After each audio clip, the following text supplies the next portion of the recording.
Hello and welcome, dear friends. Now it's December again. Where has the time gone? I hope you are all well. In 2018 and 2020, I created a daily advent calendar.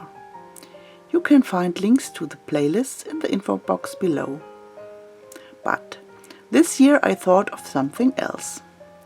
While tidying up my art room, I found a lot of things, some of which had been lying there unused for a long time, and decided to process them for 24 small projects this year until Christmas. That can become packaging, decoration for winter and Christmas, or small gifts. Let's see. So here is the first project, and with that I wish you a wonderful Advent season. Lean back, get something warm to drink, maybe a few cookies, relax and enjoy this and the upcoming videos. But above all, stay healthy, well and safe, be careful with yourselves and thank you for watching. Hallo und herzlich willkommen, liebe Freunde. Jetzt ist es schon wieder Dezember. Wo ist bloß die Zeit geblieben? Ich hoffe, es geht euch allen gut.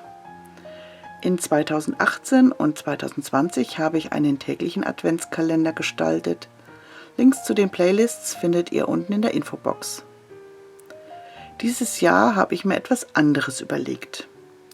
Beim Aufräumen meines Werkraums habe ich viele Dinge gefunden, die dort teilweise schon sehr lange ungenutzt liegen und beschlossen, sie dieses Jahr für 24 kleine Projekte bis Weihnachten zu verarbeiten.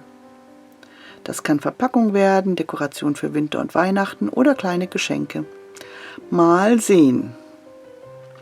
Hier ist also das erste Projekt und damit wünsche ich euch eine wunderbare Adventszeit.